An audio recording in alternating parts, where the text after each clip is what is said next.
இன்றைய தியானம். உன் தேவனாகிய கர்த்தர் உனக்கு கொடுக்கிற தேசத்திலே உன் நாட்கள் நீடித்து இருப்பதற்கு உன் தகப்பனையும் உன் தாயையும் கனம் பண்ணுவாயாக. யாத்ராகமம் 20:12.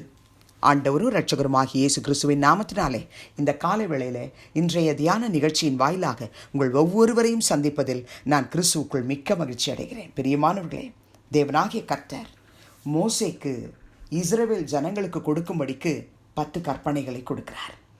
அவர் சொல்லும்போது சொல்லுகிறார், உன் தேவனாகிய கர்த்தர் உனக்கு கொடுக்கிற தேசத்திலே உன் நாட்கள் நீடித்திருப்பதற்கு உன் தகப்பனையும் உன் தாயையும் கனம் பண்ணுவாயாக என்ற கட்டளையை கொடுக்கிறார். பிரியமானவர்களே, உண்மையாகவே நாம் வாழ்கிறதான தேசத்தில் நாம் சுகமாக இருக்கணும், நம்ம நாட்கள் நீடித்திருக்கணும்னா கர்த்தர் சொல்லுகிறார், தகப்பனையும் தாயையும் கனம் பண்ண.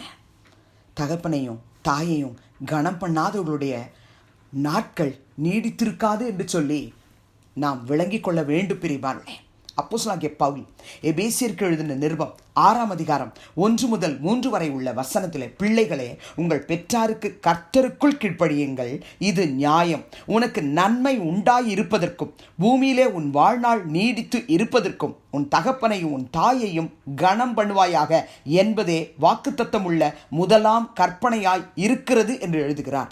ஆம், எனக்கு அன்பார்ந்தவர்களே, வயது சென்றவர்களாக இருந்தாலும் சரி, படிக்காதவங்களாக இருந்தாலும் சரி, படித்தவங்களாக இருந்தாலும் சரி, வறுமை நிலையில் இருக்கிறவர்களாக இருந்தாலும் சரி, அவங்க கையில் செல்வம் இல்லைன்னாலும் சரி, நம்முடைய பெற்றோர்களை நாம் கனம் பண்ண வேண்டும். நம்ம நாட்கள் ஆசீர்வாதமாக இருக்கணும்னா, நம்ம நாட்கள் செழிப்பாக இருக்கணும்னா, நாம் நீடித்து வாழணும்னு சொன்னால் கர்த்தருக்குள் நம்முடைய பெற்றோருக்கு நாம் கீழ்ப்படிய வேண்டும். பிரியமானவர்களே, இதை மறந்து போகக்கூடாது என்று கர்த்தர் சொல்கிறார்.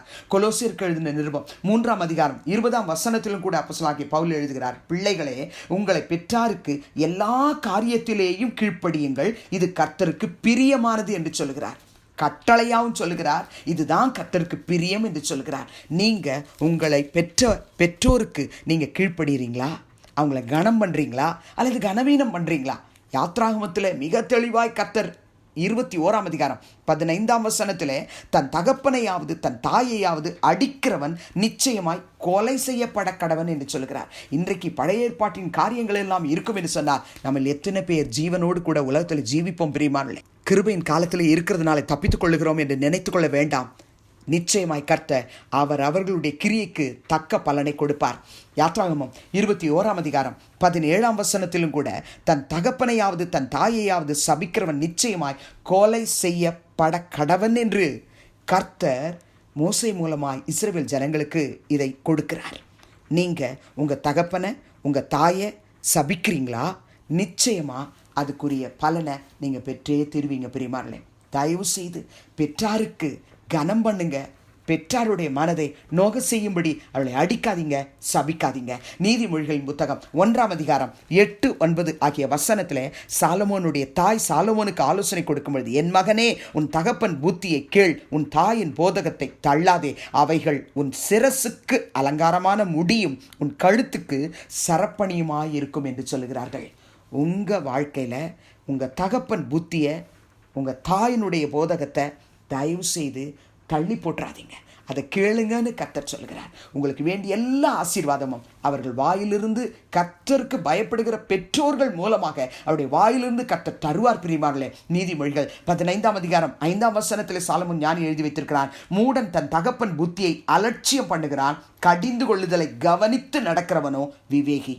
நீங்கள் விவேகியாக இருக்கிறீங்களா? நீங்கள் மூடனாக இருக்கிறீங்களா? கொஞ்சம் நிதானித்து பார்ப்போம். பிரியமானவர்களே, மூடனாக இருப்போம்னா நம்முடைய தகப்பன்மார் கொடுக்கிற புத்தியை நம்ம அலட்சியம் பண்ணுவோம். நீதிமொழிகள் 20ஆம் அதிகாரம் 20ஆம் வசனத்தில் சாலமோன் ஞானி எழுதுகிறான், தன் தகப்பனையும் தன் தாயையும் தூஷிக்கிறவனுடைய தீபம் கார் இருளில் அணைந்து போகும். இந்த வசனத்தை வாசிக்கும் போது எனக்குள்ள ஒரு நடுக்க வந்தது. நம்ம தகப்பனையும் நம்ம தாயையும் தூஷிக்கிறவர்களாக இருப்போமானால் நம்முடைய தீபம் கார் இருளில் அணைந்து போம்.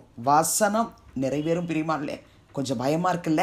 இந்த வசனத்தை வாசிக்கும் பொழுதே தகப்பனையும் தாயையும் தூஷிச்சிருப்போமானா, ஆண்டவரே, எங்களுடைய தீபம் காரிருளிலே அணைந்து போகாதபடிக்கு தயவு செய்து எங்களை தண்டிச்சிடாதீங்க, எங்கள் மேலே இரக்கமாயிருங்கன்னு சொல்லி இன்றைக்கு நாம் ஜெபிப்போம். பிரியமானவர்களே, நீதிமொழிகள் 23ஆம் அதிகாரம் 22 முதல் 25 வரை உள்ள வசனத்திலும் கூட, உன்னை பெற்ற தகப்பனுக்கு செவி கொடு, உன் தாய் வயது சென்றவள் ஆகும்போது அவளை அசட்டை பண்ணாதே, சத்தியத்தை வாங்கு, அதை விற்காதே, அப்படியே ஞானத்தையும் உபதேசத்தையும் புத்தியையும் வாங்கு. நீதிமானுடைய தகப்பன் மிகவும் களி கூறுவான், ஞானமுள்ள பிள்ளையை பெற்றவன் அவனால் மகிழ்வான். உன் தகப்பனும் உன் தாயும் சந்தோஷப்படுவார்கள், உன்னை பெற்றவள் மகிழ்வாள் என்று சொல்லி நாம் வாசிக்கிறோம். நம்மளை பெற்றவங்க மகிழ்றாங்களா இல்லை கண்ணீர் வடிக்கிறாங்களா? கண்களை மூடி ஜெபிக்கலாமா? அன்பின் பிதாவே, இயேசுவின் நாமத்தில் உடைய சமூகத்துக்கு நாங்கள் வருகிறோம்.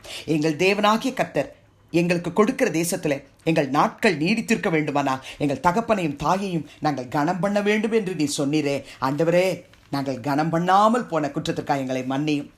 அவர்களை அடித்து, அவர்களை தூஷித்து, ஆண்டவரே அவர்களை சபித்து, எங்களிலே யார் தகப்பனையும் தாயையும் மனநோக செய்திருந்தாலும் தயவு செய்து அவர்களுடைய தீபம் காரிருளில் அணைந்து போகாதபடிக்கு அவர்கள் மேல் இரக்கம் பாராட்ட வேண்டுமாய் நாங்கள் கெஞ்சி மன்றாடுகிறோம். கர்த்தாவே, விசேஷமாய் ஆண்டவரே, எங்களுக்கு வேண்டிய ஞானத்தை தந்தருளும், எங்களுக்கு வேண்டிய பொறுமையை தந்தருளும். எங்கள் பெற்றாருக்கு நாங்கள் கர்த்தருக்குள் எல்லா காரியத்திலேயும் நாங்கள் கீழ்ப்படிய எங்களுக்கு உதவி செய்ய வேண்டுமாய் ஜெபிக்கிறோம். விண்ணப்பத்தை கேட்டு அப்படி ஆசீர்வதிக்க போகிறது. கை ஸ்தோத்திரம், துதிகன மகிமையை உமக்கு செலுத்துகிறோம். இயேசுவின் மூலம் வேண்டுகிறோம் பிதாவே, ஆமென். கிறிஸ்துவுக்குள் பிரியமானவர்களே, இந்த நாளிலே கர்த்தர் தாமே உங்களோடு கூட இருப்பாராக, உங்களை ஆசீர்வதிப்பாராக, உங்களை நடத்துவாராக. ஆமென்.